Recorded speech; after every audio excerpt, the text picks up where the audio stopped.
म्हणजे काय किंवा भूकंप हे जे प्रकार आहेत त्याचा आपण भूहालचालीचे जे प्रकार आहेत दोन प्रकार, त्या प्रकारामध्ये अंतर्गत आणि बहिर्गत असे दोन प्रकार आहेत. मग अंतर्गत हालचालीमध्ये मंद हालचाली आणि शीघ्र हालचाली असे त्याचे दोन प्रकार होतात. मग या शीघ्र हालचालीमध्ये येणारा प्रकार म्हणजे काय आहे?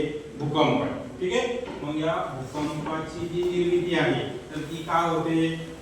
तुम्हाला आता एक पृथ्वीच्या अंतर्गत भागात ज्या मुवमेंट होतात, हालचाली होतात, त्याचं एक फॉर्म्युला किंवा त्याचं एक स्ट्रक्चर एक कायम पाठ पाहिजे. काय आहे ते? तर पृथ्वीच्या पोटात काय आहे?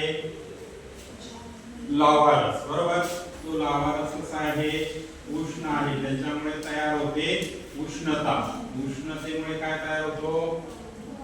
दाब. दाबामुळे काय तयार होतं? ताण. आणि हाच ताण आपल्या डोक्याला ताण देतो. म्हणजे हे जे सगळं अंतर्गत हालचाली बहिर्गत हालचाली हे सगळं कशामुळे होतंय?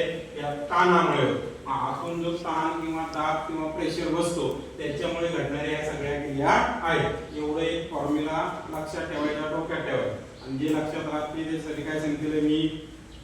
वहीच्या वरच्या बाजूला जो समास आहे, कोणी जागा आहे तिथं किंवा बॅक साईडला एखाद्या पानावर अशा गोष्टी लिहून ठेवायच्या. म्हणजे जे आपल्याला नंतर पाहिजे आपल्याला येईल आणि लक्षात येईल की ही अशी प्रक्रिया आहे. म्हणजे एवढं सगळं प्रकरण फक्त याच्यावर चालू आहे.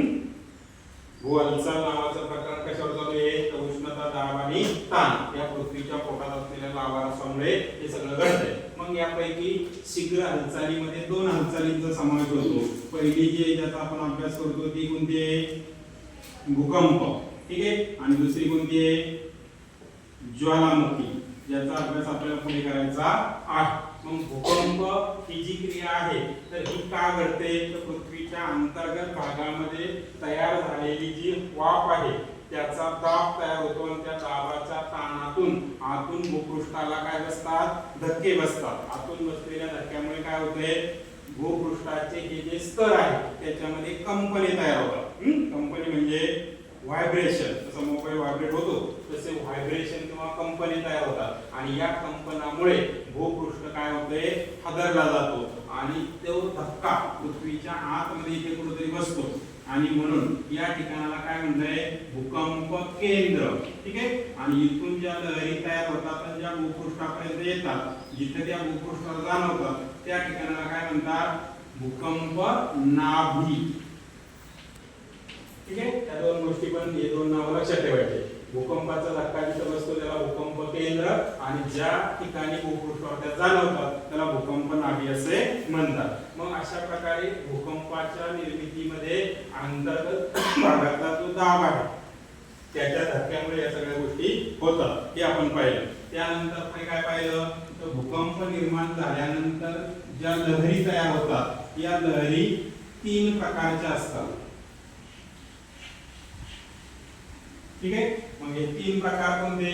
ज्यावेळेस धक्का बसतो त्यावेळेस एकदम थोड्या हळूवार अशा हालचाली होतात, थोड्या प्रमाणात मूवमेंट होतात आणि मग सुरुवातीच्या ज्या हालचाली आहेत त्यांना पी वेव्ह म्हणजे प्रायमरी वेव्ह, प्राथमिक लहरी असं म्हटलं जातं. त्याच्यानंतर या लहरीची तीव्रता वाढत जाते आणि त्या सेकंड टप्प्यात येतात त्याला सेकंडरी वेव्ह असं म्हटलं जातं किंवा द्वितीय लहरी असं म्हणतात. आणि भूपृष्ठावर जिथे जाणवतात त्याला काय म्हटलेलं आहे? L waves. म्हणजे काय? भूपृष्ठ लहरी. अशा तीन प्रकारच्या लहरी भूकंपामुळे तयार होतात. याच्यानंतर पुढे जाऊन मग हे जे भूकंप होतात याचं व्हायब्रेशन किंवा याच्या लहरी किंवा भूकंपाची तीव्रता किती आहे हे मोजण्यासाठी रिश्टर स्केल या नावाचं उपकरण तयार करण्यात आलेलं आहे. आणि ते कोणी तयार केलं? चार्ल्स रिश्टर या नावाच्या माणसाने तयार केलं. पण ते एकदम साधं सिंपल असं इन्स्ट्रुमेंट आहे. अशा पद्धतीने एका गोलाकार दंडगोलावर असा गोल बसवला असतो, गोल बसवलेला असतो आणि या गोलाला आलेख कागद लावलेला असतो. हे ज्या क्रॉस लाईन आपण अशा काढल्या हा काय आहे? आलेख कागद, ग्राफ पेपर. माहिती तुम्हाला? आलेख कागद माहिती ना? मग असा आलेख कागद याच्यावर लावलेला असतो. दुसऱ्या बाजूला या ठिकाणी अशाच पद्धतीने इथे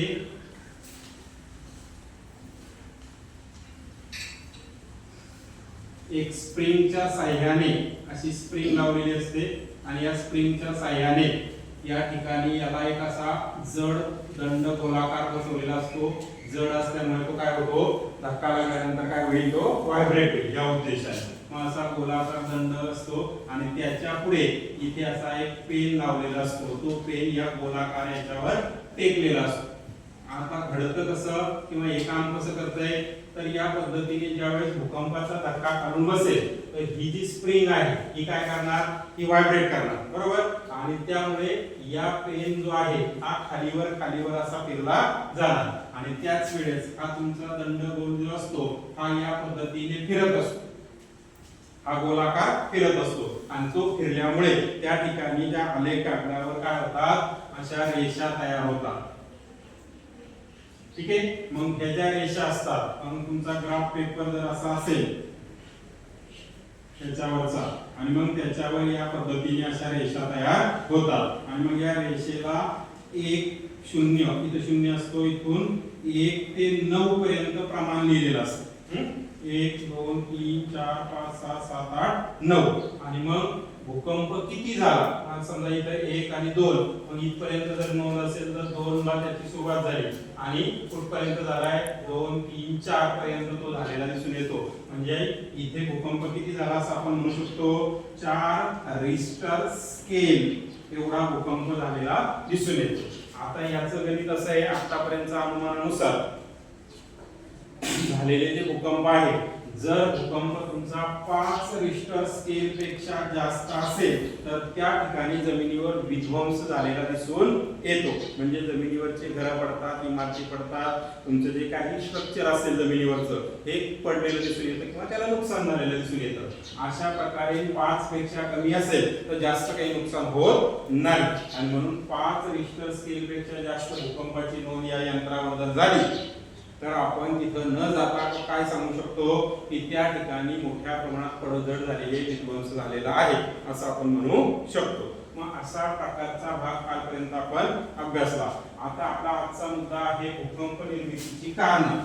मग कोणत्या कारणामुळे भूकंपाची निर्मिती होते ते आज आपण अभ्यासणार आहोत. मग यामध्ये सर्वसाधारणतः भूकंप निर्मितीच्या कारणामध्ये पहिलं जे कारण सांगितलं जातं त्याला म्हणतात भूवर्तकीय किंवा ज्वालामुखीय निर्मिती. मग भूकंप निर्माण होण्याच्या आधी, आता ज्वालामुखी काय प्रकार आहे पुढे आपल्याला अभ्यासायचं आहे, तो सेपरेट भाग आहे, पण भूकंपाच्या निर्मितीचं एक कारण म्हणून ज्वालामुखी सांगितला जातो. मग ज्वालामुखी म्हणजे काय, ज्वालामुखी कशाला म्हणतात, तर ज्वालामुखी म्हणजे पृथ्वीच्या अंतर्गत भागात तुम्हाला विभंग किंवा प्रस्तरभंगाच्या वेळेस मी सांगितलं की अंतर्गत भागामध्ये कुठेतरी असा धक्का बसला की या धक्क्यामुळे काय होतं, कधी कधी भूपृष्ठाला अशी चीर जाते. ही चीर अंतर्गत भागापासून तर भूपृष्ठापर्यंत अशी खोलवर निर्माण झालेली असते किंवा खोलवर ती चीर जाते आणि त्या चिरेमुळे आतमध्ये ही दाबलेली जी हवा असते ही हवा काय होते, ही अशी बाहेर फेकली जाते या ठिकाणावरून आणि मग अशी हवा ज्यावेळेस बाहेर येते त्या हवेबरोबर तुम्हाला मी सांगितलं प्रेशर कुकरचं उदाहरण. प्रेशर कुकरला पहिली 2-3 शिट्ट्या झाल्यानंतर त्याचं झाकण एकदम जर उघडलं तर काय घडलं होतं, आतला पाणी, वाफ आणि त्याबरोबर शिजायला टाकलेलं तुमचा डाळ भात काय असेल ते सगळेचे सगळे एकदम काय होतं, बाहेर फेकलं जातं. मग ही वाफ तर बाहेर येतेच येते, पण ती वाफ काय करते, या ठिकाणचा हा लावारस सुद्धा बाहेर घेऊन येते आणि त्यावेळेस तो लावारस असा या ठिकाणी जमिनीवर पसरतो आणि यालाच आपण म्हणणार आहोत ज्वालामुखी. ठीक आहे. मग ही जी ज्वालामुखीची घटना आहे ती आपल्या भूकंप निर्मितीच्या कारणामधली पहिलं कारण असलेलं दिसून येतं आणि मग असा ज्वालामुखी होत असताना तो हळूवार होणार का, नाही, तो जोराने धक्का बसला की त्या धक्क्याने पहिलं त्या ठिकाणी कंपन तयार होणार म्हणजे भूकंप तयार होणार आणि अशा या भूकंपाच्या निर्मितीमध्ये ज्वालामुखी हे एक पहिलं कारण सांगितलं जातं. याच्यानंतर दुसरं जे कारण आहे आपलं भूवर्तकीय हालचाल. माझा भूवर्तकीय हालचाल म्हणजे काय, तर तुम्हाला मागे पण मी सांगितलं होतं की आपल्या जगाचा जो नकाशा आहे तो 7 खंडामध्ये विभागलेला आहे. ठीक आहे. मग हे 7 खंडाची नावं तुम्हाला माहिती पाहिजे किंवा आता पाठ झाली पाहिजे. कोण सांगेल 7 खंडाची नावं,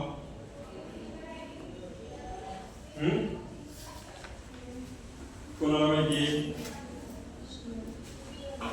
हा जो आहे याला काय म्हणतात? उत्तर अमेरिका. हा दुसरा आहे त्याला काय म्हणतात? दक्षिण अमेरिका. म्हणजे झाले दोन. इथे दोन खंड एकत्र जोडलेले आहेत. हा जो भाग आहे याला म्हणतात युरोप खंड. युरोपच्या शेजारी आपला जो खंड आहे त्याचं नाव काय? आशिया खंड. म्हणजे 4 नंबर झाला आशिया. आता 5 नंबर आहे हा कोणता आहे? आफ्रिका.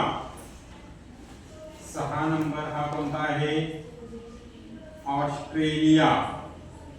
आणि 7 नंबर त्याचं नाव काय? अंटार्क्टिका. काही लक्षात नाही राहणार. याच्यासाठी तुम्ही होमवर्क करायचा. दुकानातून असा छापेल नकाशा मिळतो प्रिंटेड, ठीक आहे? त्या प्रिंटेड नकाशा घ्यायचा, त्याच्यावर हे सगळे खंड भरून आणायचे आणि मला दाखवायचे. आणि ते आपण काय करणार? मग तुमच्या वहीमध्ये एका ठिकाणी चिटकून ठेवणार. म्हणजे तुम्हाला जगातले सगळे खंड कधी जरी विचारले सांगता येतील. मग असे जे 7 खंड आहेत याच्याबाबत मी काय सांगितलं तुम्हाला? मी की या खंडाचा आकार आपण जर पाहिला तर हा खंड याच्यापासून तुटलेला दिसतो किंवा याला जोडला जाऊ शकतो असं वाटतं. हा खंड याला जोडला जाऊ शकतो असं आपल्याला वाटतं, ठीक नाही? आपल्या पुस्तकात पण तुम्हाला नकाशा दिलेला आहे. पण हा नकाशा तुम्ही जर पाहिला तर या नकाशाचा आकार तुम्ही जर पाहिला तर हा पहिला उत्तर अमेरिकेचा भाग इथला या भागाला जोडण्यासारखा दिसतोय. हा आफ्रिका आणि दक्षिण अमेरिका हे एकमेकाला जोडले जाऊ शकतात असं आपल्याला वाटतंय. हा ऑस्ट्रेलिया खंड इथं भारताच्या खाली जोडला जाऊ शकतो हे आपल्याला दिसतं. कारण या पद्धतीची अशी खाच, जशी भारताचा खालचा जो भाग आहे हा नॉर्दर्न, तर त्या भागामध्ये हा इथे ऑस्ट्रेलियाचा भाग असा बसू शकतो असं वाटतंय. हा जो दक्षिण अमेरिका नावाचा खंड या आफ्रिकेमध्ये बरोबर बसेल असा त्याचा आकार वाटतोय.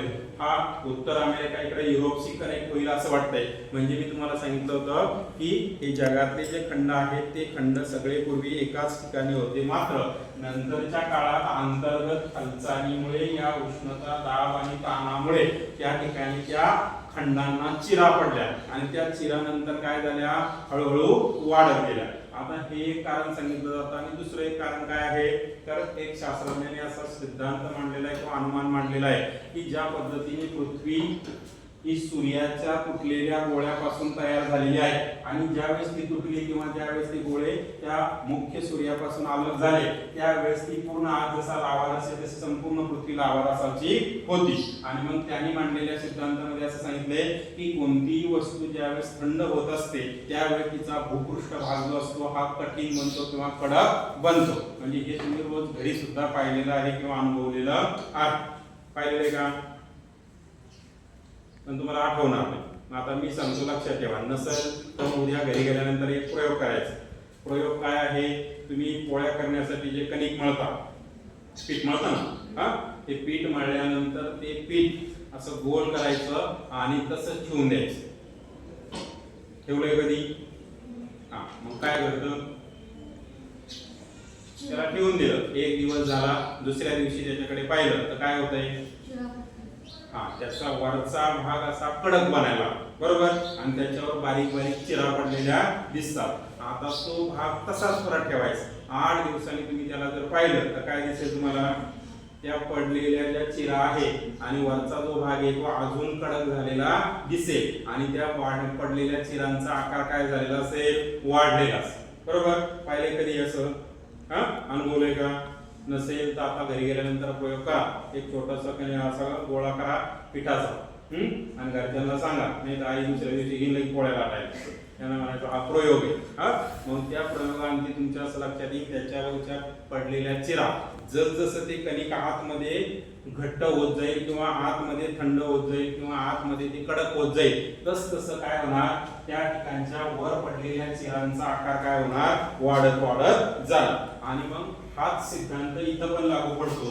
याच्यावर पडलेल्या ह्या ज्या चिरा होत्या आतमध्ये जशी पृथ्वी थंड होत गेली तस तसा वरच्या चिरा वाढत गेल्या आणि हे भाग एकमेकांपासून दूर दूर सरकत गेले असा पण एक सिद्धांत वेगनर नावाच्या शास्त्रज्ञाने मांडलेला आहे त्याला खंड वहन सिद्धांत असं म्हणतात म्हणजे खंडाचं वहन हे खंड एकमेकांपासून दूर कसे गेले याच्यावर संशोधन त्यांनी केलेलं आहे मग अशा या प्रयोगामध्ये तुम्ही घरी ठेवलेल्या कणिक सुद्धा 8 दिवसांनी जरी पाहिलं तर ते पूर्णपणे वर जसं वाढलेलं आहे किंवा वर जसं कडक झालेलं आहे तसं आतपर्यंत कडक असतंय का नाही त्याला जर फोडलं तर आतमध्ये एकदम गाभ्यामध्ये जसं आपण पीठ मळलं होतं तसंच ते ओलसर आपल्याला असलेलं दिसून येतं म्हणजे अगदी हा सिद्धांत इथे लागू पडतो की पृथ्वीची निर्मिती ही पूर्ण या लावारसाच्या गोळ्यापासून झाली हळूहळू तो थंड होत चाललाय थंड होण्याची प्रक्रिया आज तागायत काय आहे सुरू आहे म्हणजे 4.5 अब्ज वर्षापूर्वी जी पृथ्वी निर्माण झाली तिची थंड होण्याची प्रक्रिया अजून पण थांबलेली